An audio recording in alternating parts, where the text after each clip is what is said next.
No dia 17 de dezembro de 1972, o advogado Estênio Campelo concluiu o curso de Direito no UniCeub, que é uma instituição muito respeitada aqui na capital federal, e evidentemente que o Dr. Estênio festeja com muita alegria, com muita felicidade, afinal de contas, são 50 anos dedicados ao direito. Tudo bem, doutor Estênio? Que prazer. Boa tarde, boa noite, boa tarde, Edmar. É um prazer tê-lo aqui conosco e para mais uma entrevista. O seu trabalho profissional é excelente e seja bem-vindo. Muito obrigado. Primeiro, parabéns, por 50 anos dedicados ao direito.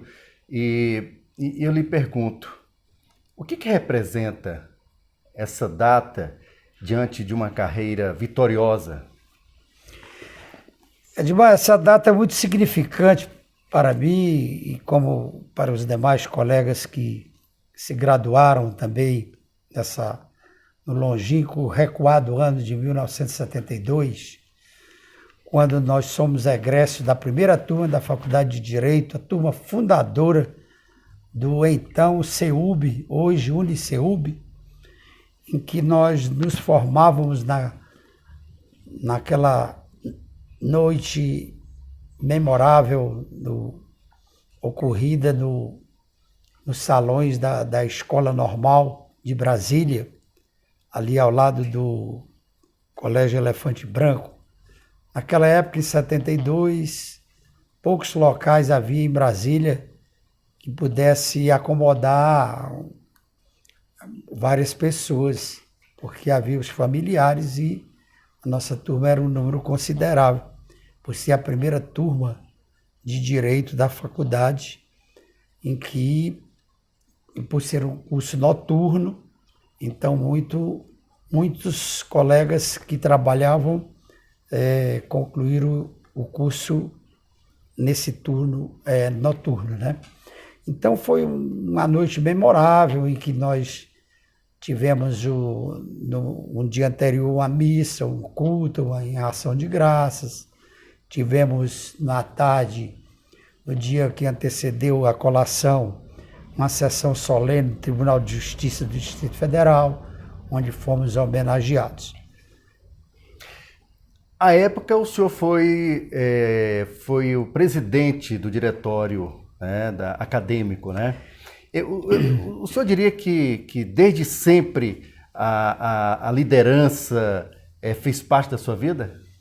Nós nos reunimos para a criação do diretório acadêmico da Faculdade de Direito e formamos uma chapa e eu então, com 18 anos e meio de vida, vim egresso do Rio de Janeiro, de onde militei na Polícia Estudantil do Calabouço, na Frente Unida dos Estudantes do Calabouço, e aqui eu via que a maioria dos meus colegas que passaram no vestibular eram pessoas já que trabalhavam e que não tinham full time, que não tinham tempo para se dedicar às atividades acadêmicas como o diretório e que representava os interesses dos alunos. Daí eu formei um grupo de mais ou menos da nossa faixa etária e lançamos a campanha e tivemos o sucesso de sermos eleitos e eu tenho a honra de ser o primeiro presidente do Diretório Acadêmico da Faculdade de Direito, fundador do CEU. E daí nós fizemos os estatutos e representamos a classe por o primeiro ano da Faculdade de Direito. O que foi o mais marcante na sua trajetória acadêmica que o senhor gostaria de destacar? Mais marcante, nós ingressamos, naquela época não havia ainda o campus da Universidade do CEUB a direção do CEUB, então, comandada pelo João Herculino de Souza Filho, que era deputado federal, e pelos educadores, o Pérez, professor Pérez e o seu irmão Paulo Pérez, eles alugaram as dependências do Colégio Dom Bosco, situada na DAP3, onde nós ficamos o primeiro e o segundo ano e de direito cursamos naquele estabelecimento. Daí, em seguida, nós fomos para o Colégio Dom Bosco na L2, porque a prorrogação do contrato locatício não foi acordada e passamos para lá. Só no quarto ano que nós fomos já para o campus na Asa Norte, quando o CEUB adquiriu aquela projeção e fez o primeiro bloco onde funcionava a Faculdade de Direito do CEUB. Foi lá que nós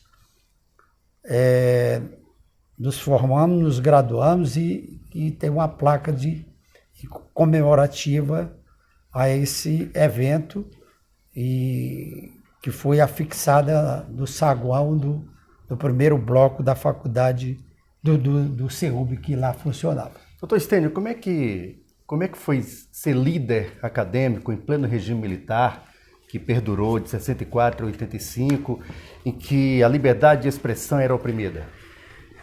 Olha, a gente teve, obviamente, que nós tivemos uma participação, o diretório, muito significativa. Inclusive, naquela época, houve uma invasão da UNB, em que nós nos pronunciamos com a nota do Correio Brasiliense, que era o jornal que existia na época, e nos solidarizamos com os colegas que tiveram o campus invadido pelo regime da época. E, além disso, nós lutamos pelas prerrogativas inerentes à nossa categoria.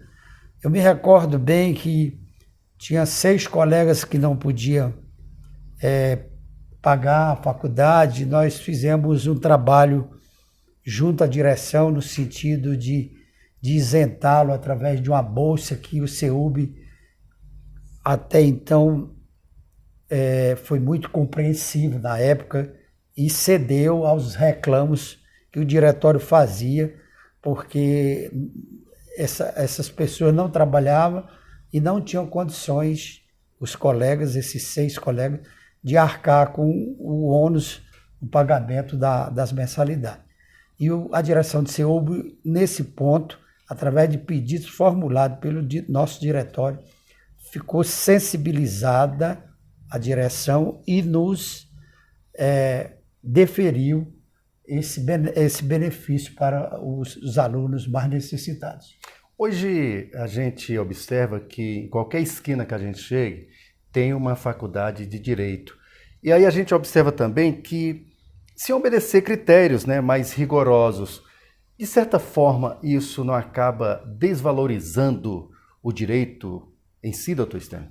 Sim, eu acredito que essa colocação sua é muito pertinente, porque coincide, inclusive, agora com uma posição do Conselho Federal da OAB, que representa nós, os advogados, a nível nacional, e que está reivindicando junto ao Congresso Nacional ou junto ao Executivo para que o Ministério da Educação impeça a formação de novos cursos devido à demanda ser muito grande e a procura ser muito grande para o curso de Direito, então está sobrecarregando o mercado.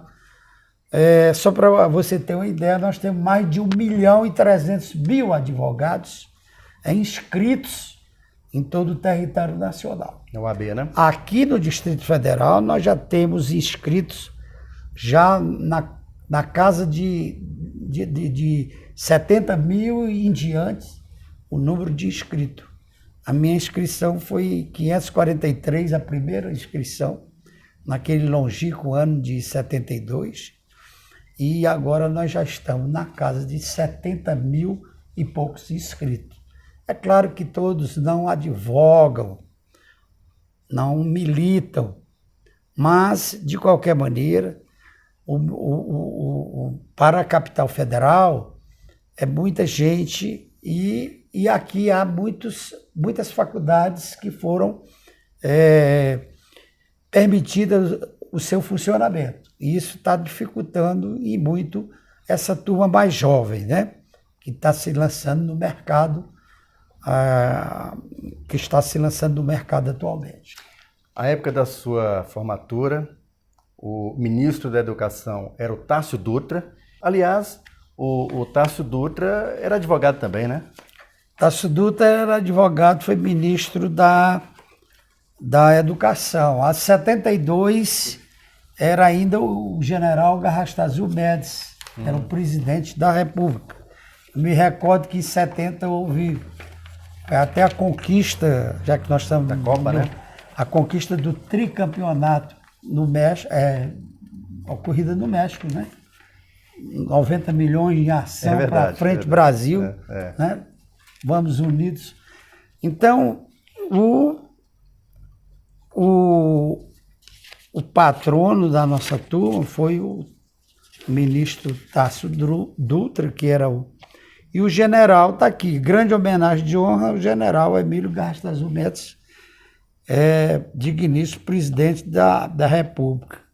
Homenagem especial ao ministro Aliomar Baleiro e o senador Petrônio Portela, que representava o poder legislativo na época. Tinha o senador Jarbas Gonçalves Passarinho, que foi o ministro da Educação, a posteriori, né? E o ministro da Justiça, que era o professor Alfredo Busalho, também um grande jurista, tá certo? Uhum. E o governador da época de Brasília era o Hélio Prates da Silveira, em 1972. Hélio Prates, que fez história aqui em Brasília também, né? Exatamente. Era um gaúcho que veio, naquela época não existia eleição e a indicação do governador do Distrito Federal era feita pelo presidente da República. Aquela época que o senhor formou, aquela época não existia a entrega do diploma, né? Era simbólico, né? Era. O senhor, por ser o presidente do diretório acadêmico, foi o único a subir para receber aquela placa, né? Qual o significado daquela placa para o senhor? Aquela placa foi uma homenagem que o meu sucessor no diretório, Roberto Vieira, de saudosa memória, em nome dos demais acadêmicos da Faculdade de Direito, me homenageou por ocasião da formatura, cuja placa me foi entregue pelo então ministro Tássio Dutra, e eu subi ao púlpito lá do salão, porquanto a nossa turma não recebia em mãos o diploma. Era chamado e de 3 em 3 se levantavam quando aclamavam os nomes. Mas eu fui até o ministro, que eu tenho uma foto, inclusive, da ocasião, onde ele me entregou essa placa de reconhecimento dos acadêmicos pelo trabalho que eu fiz e como primeiro presidente do diretório acadêmico. Doutor Stênio, além do seu nome, que teve um destaque no direito aqui na capital federal, uma trajetória realmente maravilhosa, naquela turma, teve mais alguém que se destacou aqui em Brasília? Sim, tivemos naquela turma nossa os criminalistas Pedro Maurino Calmon Mendes, Nilson Bernardes Curado, Jason Barbosa, que foram 3 criminalistas de renome aqui, e 2 deles já partiram, né? E tivemos outros colegas que sobressaíram. Mas eu gostaria de ressaltar que a maioria da turma já era formada de egressos, de funcionários egressos do Supremo Tribunal Federal, Tribunal Federal de Recursos, à época que existia, e Tribunal de Contas da União, e eles vieram do Rio de Janeiro, com a transferência que a nossa turma é de 68, então tinha 8 anos, eles vieram para cá, E aqui eles eram assessores de ministros, trabalhavam nos tribunais, e a grande maioria era composta de pessoal que já trabalhava e que pretendia um curso, uma graduação superior, para que até junto ao serviço melhorasse, ter um grau superior, tá certo? Então tinha muita gente de todos os segmentos.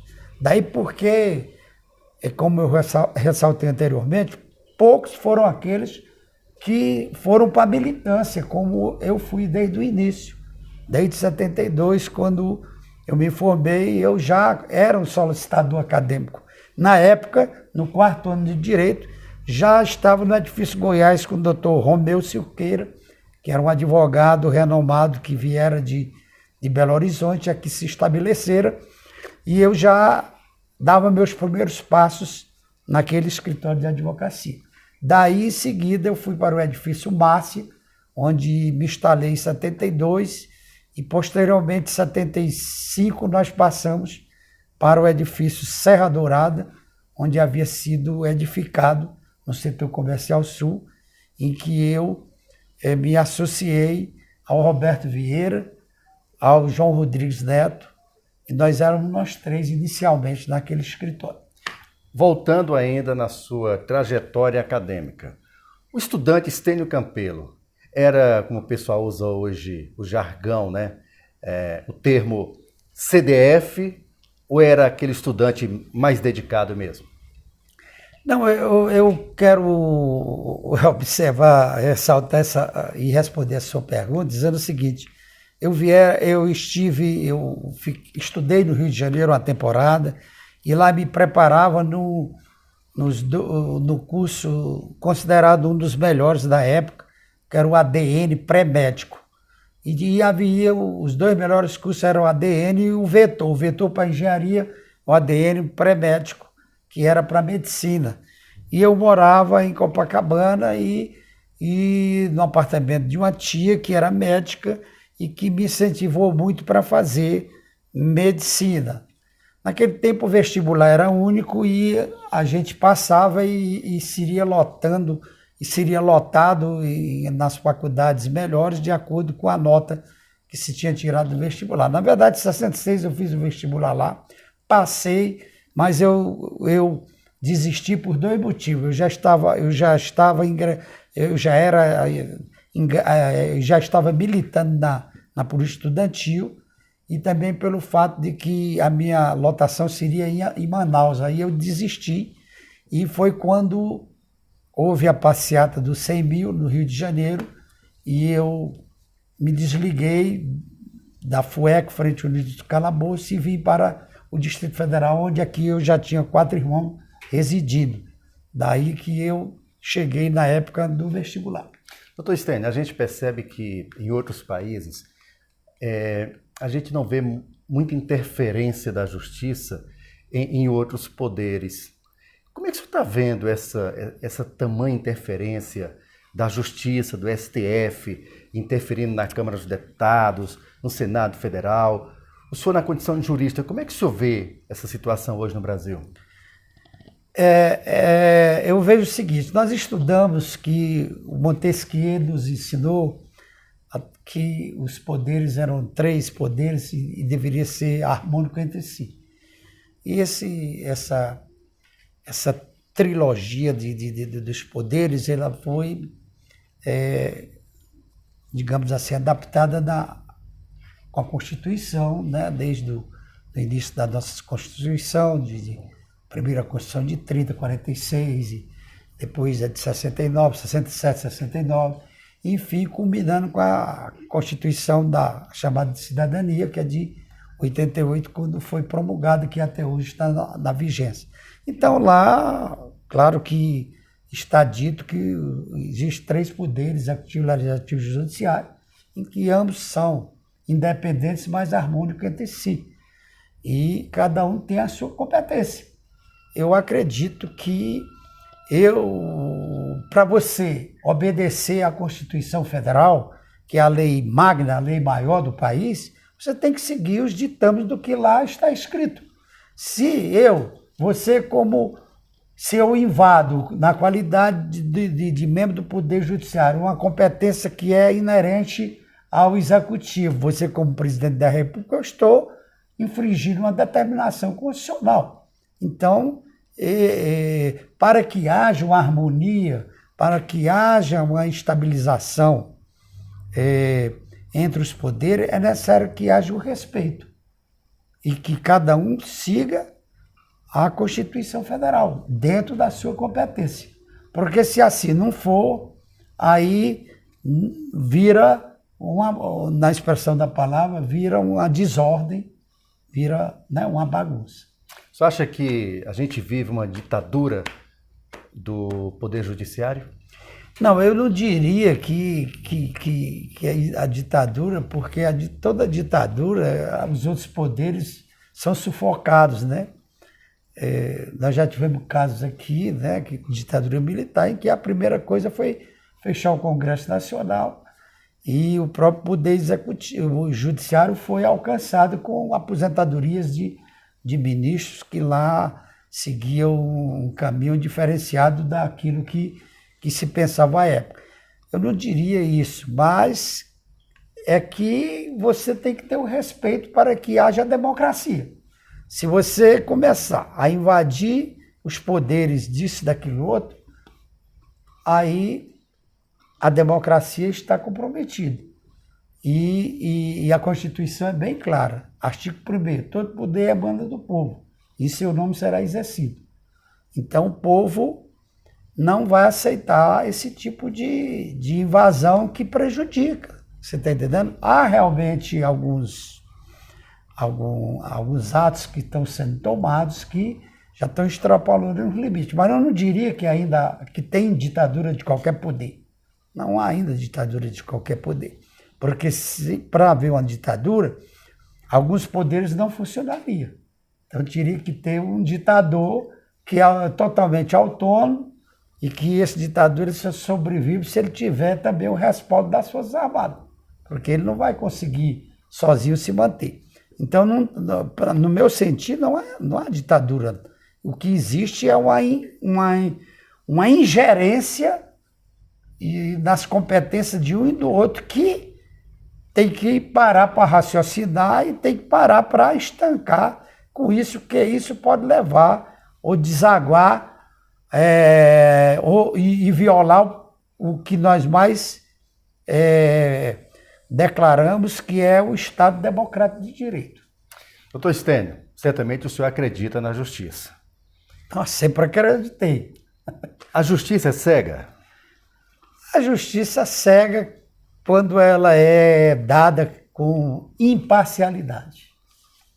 Então, se ela é tomada nesse sentido, ela é cega. Agora, ninguém pode julgar um poder se há uma desordem praticada por um de seus membros ou por meia dúzia. Um poder judiciário, um poder legislativo, envolve pessoas, várias autoridades que você não pode tomar a parte pelo todo. Doutor Stênio, para finalizar, o direito é o grande promovedor da justiça social. Mas como ocorre essa promoção diante de tantas injustiças?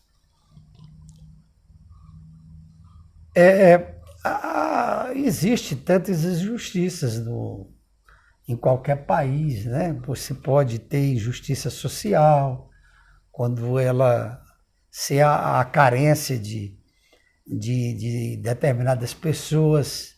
Você tem injustiça quando o respeito aos direitos não são acolhidos, são turbados.